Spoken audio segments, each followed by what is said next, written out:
I am Penelope, author of epic fantasy and paranormal romance, and welcome to my imaginary friends, a look behind the scenes of an author mapping the worlds in my head and making them a reality. Hello friends, today is Saturday, May 29th, 2021, and this is episode 121 of my imaginary friends. I think it's 122. It is. I didn't change the intro. It's episode 122 of my imaginary friends. I'm Leslie. So this week's best thing is that Howard University, my alma mater, reopened the College of Fine Arts and named it after actor Chadwick Boseman. So, a little story time. I was at Howard from 95 to 99, and right in the middle of it, I guess it was my junior year, is when they decided they were closing the College of Fine Arts and wrapping it up into liberal arts, I think. So before then, you could get a BFA in fine arts. And they're making the decision to take away the BFA degree and make them get a BA, which for the people in that program just meant they would take less arts classes. They'd have to take more general liberal arts classes. And so we protested. And I didn't remember that Chad was like one of the leaders of the protest. I was not in the School of Fine Arts. I was in the School of Communications. I was a radio, TV, film major. But we worked closely with the actors who were in our films. And, there's a lot of interplay between School of C and College of Fine Arts. So, yeah, I wasn't a part of the full 3-day sit-in in the A building, the administrative building, because we basically took over the A building. I was there for like one of the 3 days because I need to sleep and I don't do like, I guess I was not, I'm not going to front and be like, I was like as down for the cause as the people who were there for all 3 days. But I was a part of the protest. I do remember. And, I remember feeling like a part of something. Like Howard has a lot of tradition of protests, and they took over the A building in the 80s, I believe. I believe it was someone who was appointed to the board of trustees, who was like Spiro Agnew or somebody. I'd have to look it up.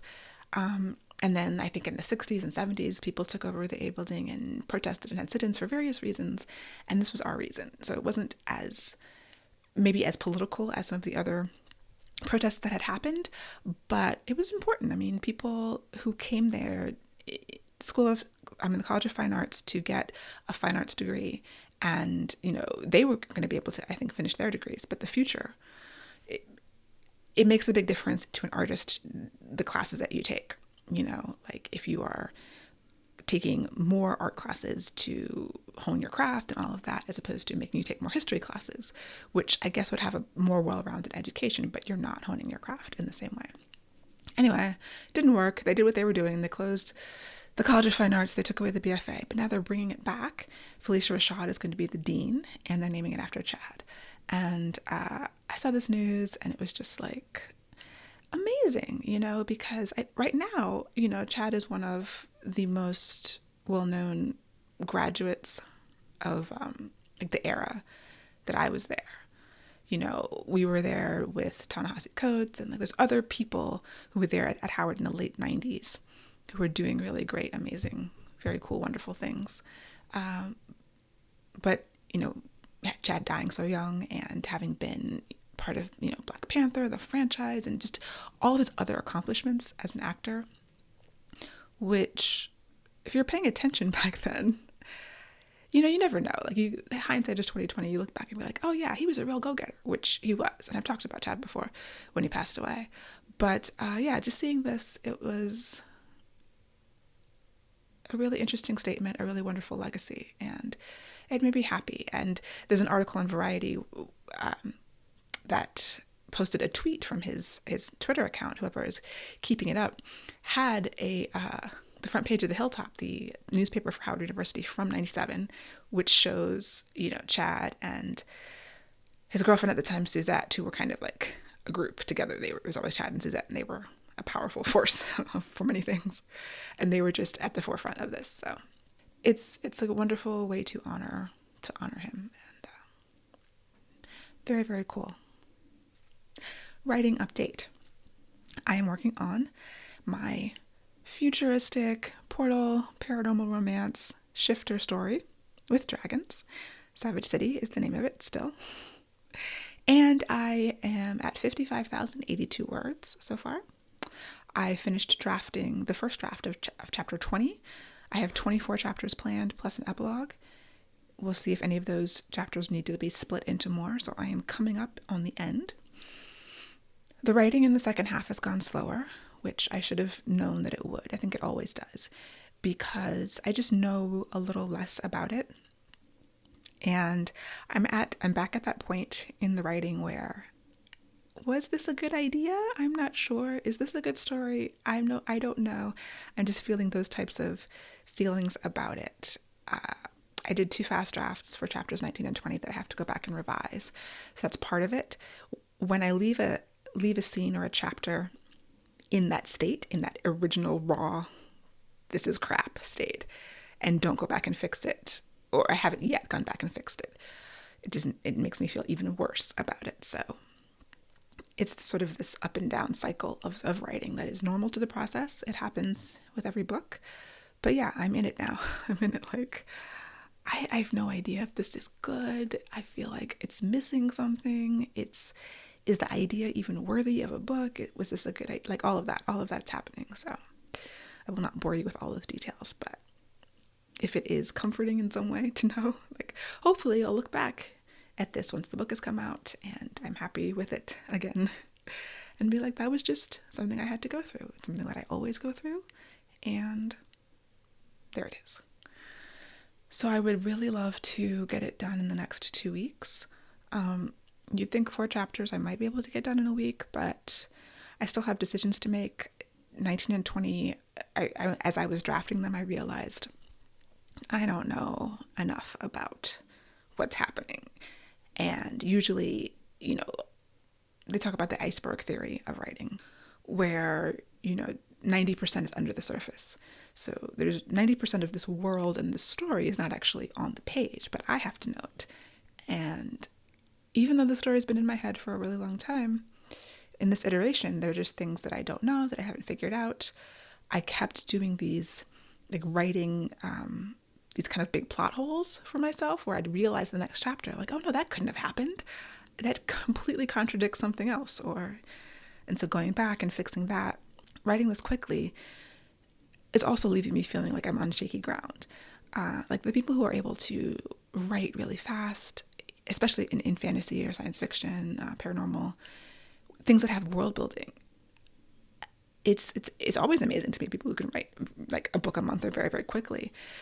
And, but also because I haven't spent, I keep saying I spent years thinking about this book, which I have, but I haven't spent as much time on the ground, like boots on the ground in this world as I have with other worlds. And I've been changing things, over the course of those years. So yeah, some part of me just feels a little unmoored, and that's a word I use a lot, and I don't know why. It's a weird word, unmoored. I was critiquing someone and wrote that, and I was just like, I don't know why I use that word so much, but it just feels like it's the right word. But like not grounded, like I'm on shaky ground a little bit. And some of that is just because the story has gone so quickly for me. I think I'm in my 6th week of writing. I have a chart. If I finish this draft in 2 months and it's a fairly clean draft, I'm going to go over it again and then give it to the editor. It's still the fastest thing I've done at this length, so I believe. Don't quote me on that, but it feels like the fastest thing. Yeah, and so that kind of leaves me feeling like, okay, have I created holes or logic leaps that I didn't know, or is there too much unsaid? Is not enough on the page? Like, I'm just a ball of questions and insecurities about the story at the moment. Other news, I am in the middle of Balticon, the Baltimore Science Fiction and Fantasy Con. I've done 2 out of my 4 panels so far, and I'm doing a reading tomorrow. I think there'll be video saved of this. If anyone wants to go back and watch it, I will dig up the links at some point. But yeah, they've been good panels, good discussions. It's always interesting. Like, as much of an introvert as I am, I love talking about books and writing and meeting new people, finding out about new authors that I'm on panels with and things like that. The hardest thing for me on a panel is when they ask you, what books do you love? What book does this and that? I was just on one about ending your series, ending your saga. And the moderator asked about, oh, what series endings are you really looking forward to? And if you ask me about a book on the spot, my mind will draw a complete blank. Like, have I read a book before in my life? I don't know. I can't think of the names of any books.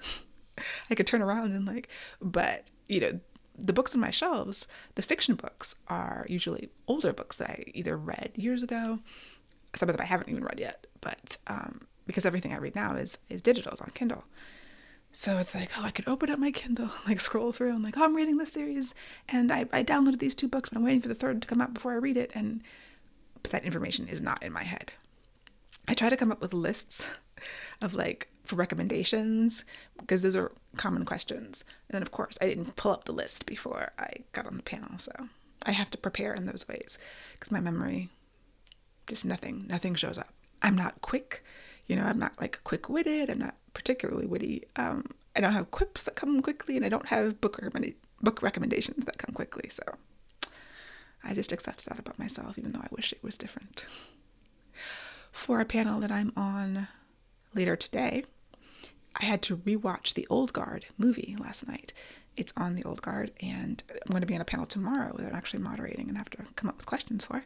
That's on Falcon and the Winter Soldier, which I didn't rewatch. I'm just going to, probably before tomorrow, before I write the questions, I'm going to just look at some articles about the series to refresh myself, and maybe do some recaps, read some recaps. But I did actually rewatch the Old Guard last night, and my husband was semi-watching it. He was in the kitchen doing some work while I was sitting there watching it again. And we were like, why isn't this movie better? I thought it was fine. I enjoyed it, but it wasn't great, And we were kind of just going back and forth talking about what would have made it great. And I know it was based on a graphic novel, and I don't know, I'm sure I'll find out at the panel, because I think some of the people on the panel have read the graphic novel. How closely it hews. Was it too close? Was it not close enough? The story wasn't bad. I thought the script was fine. It wasn't outstanding, but it wasn't terrible. The acting seemed strong. I don't know. Something, there was that little, that je ne sais quoi that was missing. That kept it from being a great movie. And maybe I'll have some more insights after the panel today. Another show that I need to get back to, that I kind of don't want to, but I told my friend I would, is The Nevers. I started watching it, I watched the first episode, and I was like, yeah, I'm not gonna continue with this. And then my friend was like, oh, no, you have to finish watching, because there's something that happened that she thought I would really enjoy. So I watched the second and the third, and I'm like, I don't really need to continue. But I told her I'd watch the last 3. The 6th one came out a couple weeks ago, because it's a 6-episode arc, and then they have to finish shooting the rest of it, I guess. And it's just one of those things where, what would have made that great? On paper, steampunk, mostly women with powers. I do really like the acting and the actors. The main woman and the Irish girl. And then there's things I really don't like that are kind of leave me feeling squishy and squicky. I don't love the villain. I don't really get her. But yeah, it's I should be better at analyzing things, and I'm not super analytical when I am consuming media. Some authors, especially when they edit, can't turn off that editor brain, that critiquing brain, and I don't have that problem. I have a problem turning it on.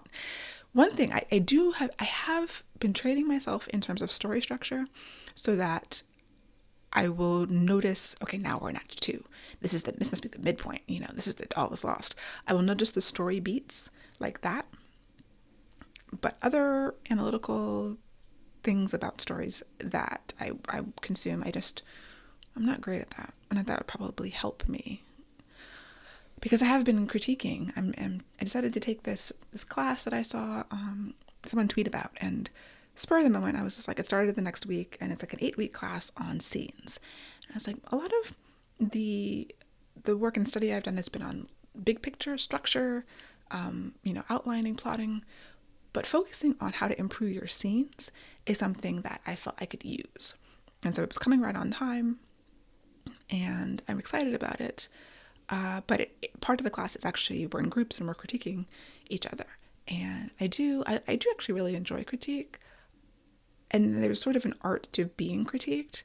And that is the thing that is unknown. Like, I don't know if the people I'm critiquing necessarily, because you never know how they'll take it. And I've been told in the past, even though I try to be really like gentle and I do the sandwich thing where you say something good, then you critique, then you say something good at the end.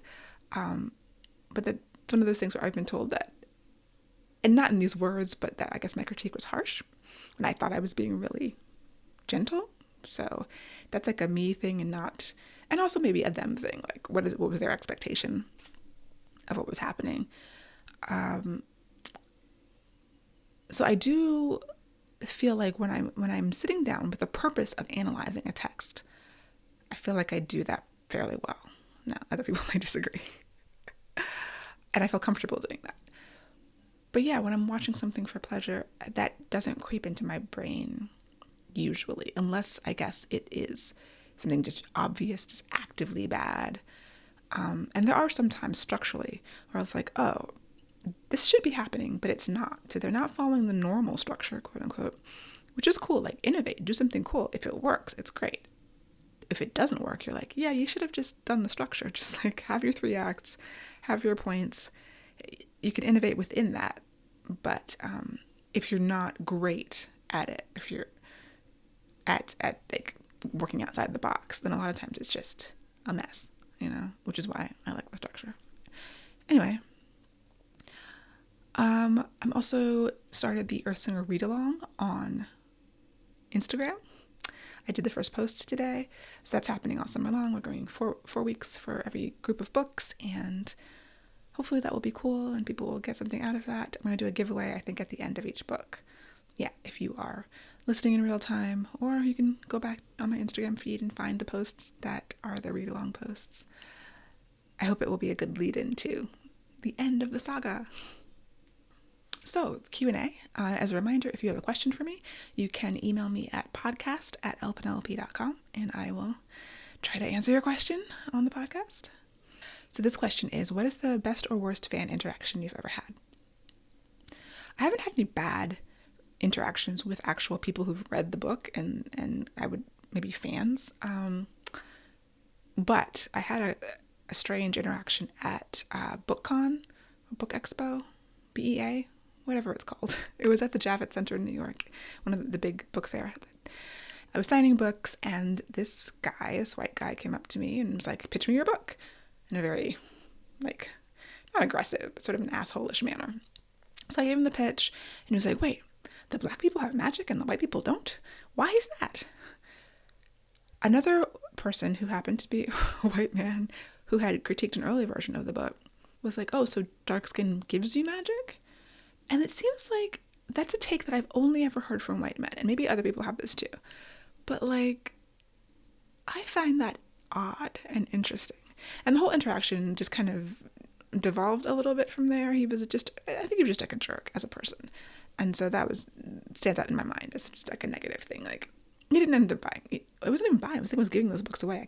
No, you had to buy them at BookCon. Whatever it was. He didn't get the book, which is fine. Like, it wasn't, I don't think he would have enjoyed it at that point after that interaction. And I don't know if anything stands out as the best one. I mean, in general, if someone comes up and is really excited and has read everything and wants like everything signed, that's always super exciting and just like really gratifying to see. And yeah, I miss signings. I miss meeting people in person, and I guess that's starting to happen again. Hopefully we'll be smooth sailing from here, pandemic wise, and I will get back out in the streets and like meet people again and sign things. If you had to nickname your fan base, what would you name us? That is an interesting thing. So I spent some time early on, like trying to come up with a name. So in true nerd fashion, I wanted it to be a recursive acronym. So a recursive acronym is where it's like GNU's not Unix is like the first word in the acronym is the acronym. So GNU stands for GNU's not Unix. That's the main one that I can think of right now. I'm sure there are others. So I had brainstormed a bunch of things and actually picked one, and then I tried to use it for like a second and a half, and then I was like, oh, I don't know. I started second guessing myself, and I was like, maybe people should pick their own acronym or their own nickname for themselves, and it might be too much for me to try to do it. And so the one I picked was the Heart Troop, and I think it stood for the Heart Extraordinarily Awesome Reader Troop.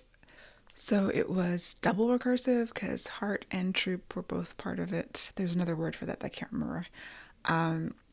And then I was like, no, that doesn't work. So I don't have one.